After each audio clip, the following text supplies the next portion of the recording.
determining the correlation between an explanatory variable and a response variable is not an easy thing.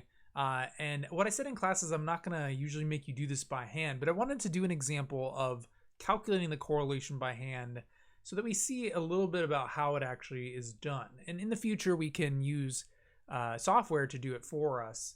But let's dive into how to calculate correlation and what it is. So looking at the formula from our textbook, correlation is defined to be the variable r, and it says equal to 1 divided by n minus 1, which that's basically we're averaging off these values by the number of degrees of freedom, very much the same way as the standard deviation. You might recognize 1 divided by n minus 1 from the variance as well. But instead of multiplying it by the sum of the squares of the deviation, we're going to multiply it by something else instead.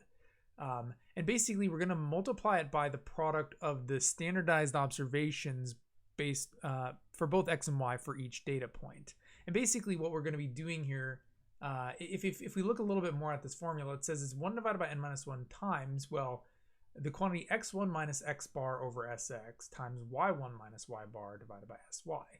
And basically, it's a multiplicative comparison of how far does each data point differ from its mean, and then standardized based on the standardized deviation.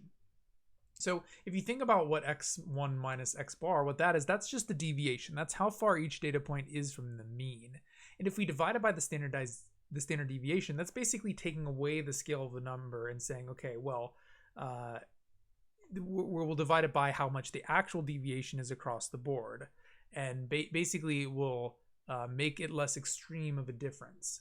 And if we multiply that value by this basically y's standardized value of the deviation, and by standardized I just mean because we're dividing by the standard deviation, it's standardized. And the product of those two will give us a number which is again what creates the correlation.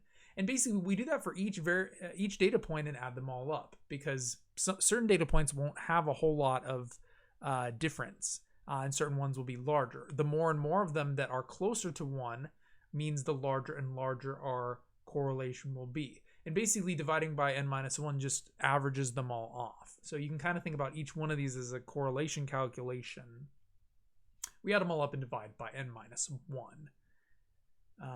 And so let's go ahead and do that. And also, if you're thinking, this formula is something that in chapter 3, it's very similar to the structure for what we call z-score or calculated. It's basically one idea that we have not covered yet because we haven't gotten into chapter 3 is how does the standard deviation help us determine anything about what does it mean, and how does it help us calculate where values will wind up on certain scales. So for now, just let's just try using the formula, and we won't worry too much about why it makes sense. But let's go ahead and look for example, and try to calculate the correlation between how much time Amanda spent studying and what quiz scores she ended up with. And so we can calculate in a very similar way to the standard deviation, where we figure out, well, what is each, x1 minus x bar over, and it's kind of like we figure out each deviation and we divide it by the individual standard deviation. So let's go ahead and copy the things from our previous page. Once again, I'm just going to write them here on the notes because we're going to be using them a lot. But x bar was her mean time spent studying, which was 3 hours. The standard deviation for x we found to be 1.55. Her mean quiz score was 87, and the standard deviation of her quiz score was 15.64. And those aren't exact; those are estimates. And I'll actually be a little bit more. I'll give myself one more degree of accuracy with her standard deviation, because if I didn't write this down from before, but her standard deviation was actually 1.5545, so round it to 1.555 just to be a little bit more accurate. So basically what I need to do is take each data point, subtract the mean, and divide by the standard deviation. That will give me those, and I want to do it for both x and y, multiply those together. So let's kind of I'll organize it in a way where it will be kind of more clear what I'm doing, hopefully. But let's go ahead and write x of n minus x bar over sx, and I'll kind of track all those right here. And then below I'll do y sub n minus y bar divided by s sub y. Basically, I'll do for each of the 7 data points, I'll calculate the standardized deviation. So basically the deviation x1, well, actually I already found the deviations for x when I calculated the standard deviation right here. So all I would need to do is divide by the standard deviation, and that would give me those 7 values for x. Basically, x is standardized deviation. So we have 0.5 divided by 1.555. So I'm just going to take each of those 7 numbers and divide it by the standard deviation. That would give me each of these things in parentheses. So for, and I'll go ahead and just write each data point. So the first data point, 1, 2, 3, 4, 5, 6, 7.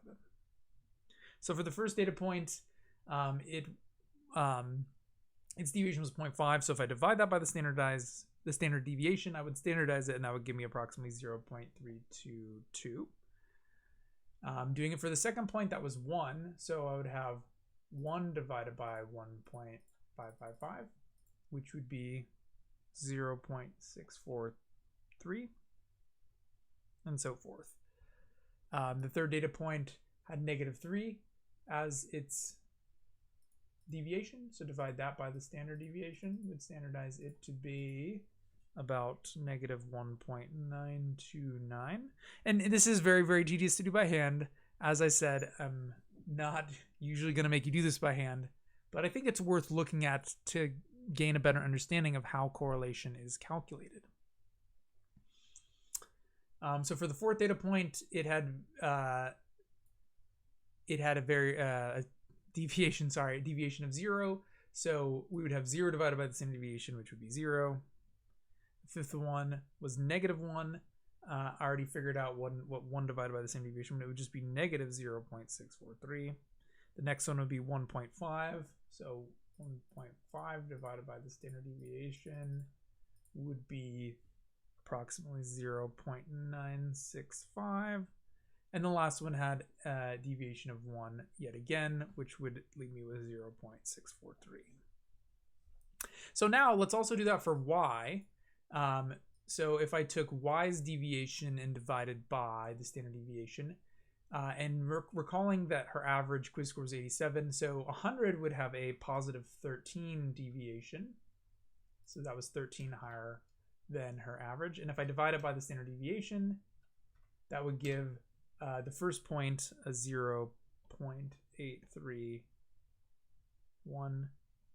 And you can see here how these values are not always close to 1, but the closer it is to 0 means less variation. The closer it is to 1 means more variation.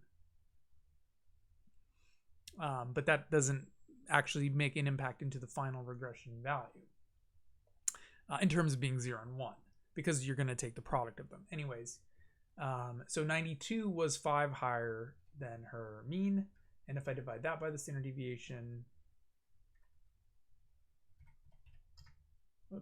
5 divided by 15.64, that would be 0.31, or about 320. Now 54 was, let's go ahead, I think that was 33 under her average.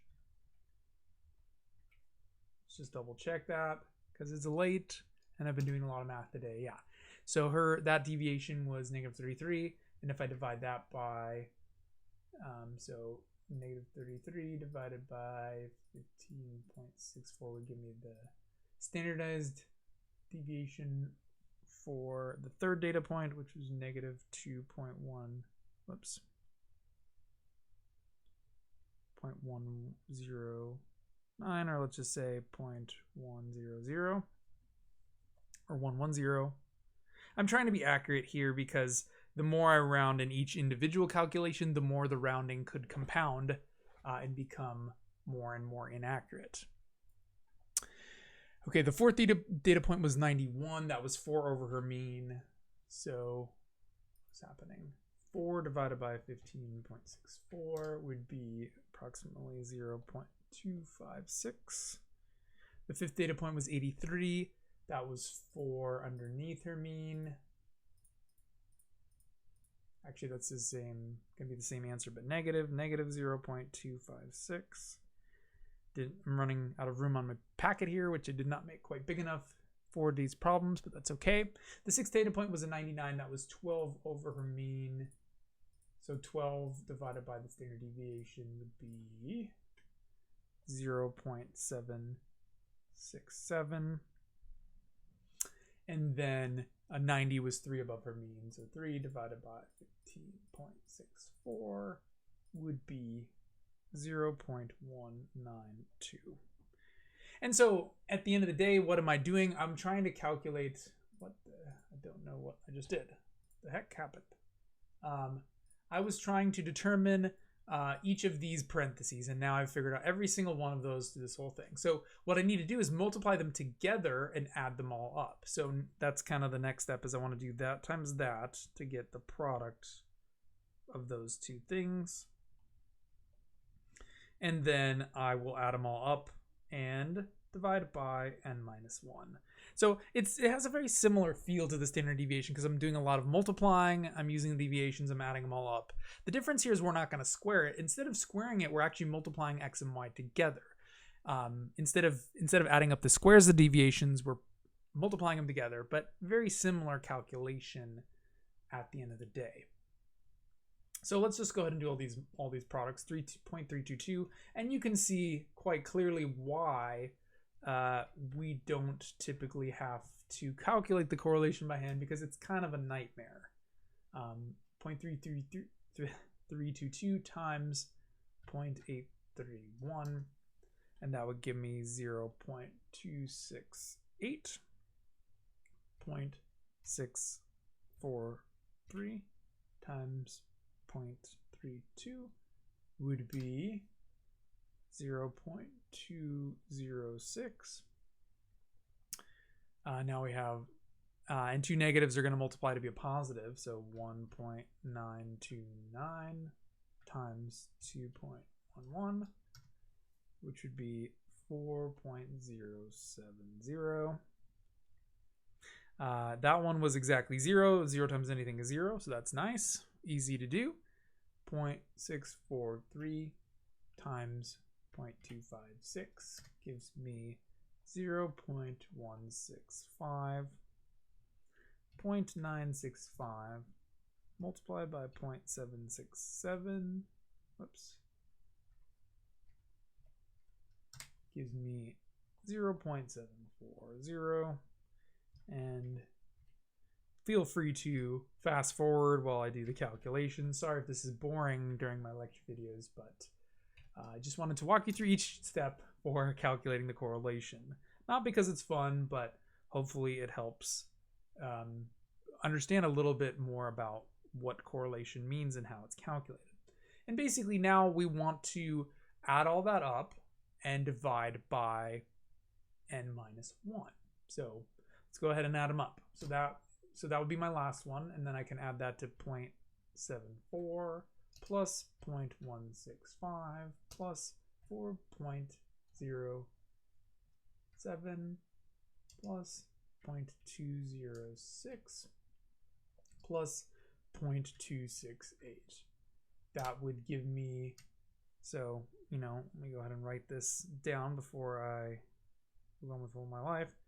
Add that all up, and the sum comes out to be 5.57. Let's go ahead and just say 2 for the sake of accuracy. Now, if I divide that by 6, this should give me my correlation. So that divided by 6 is and that should give me R. R is approximately 0.929.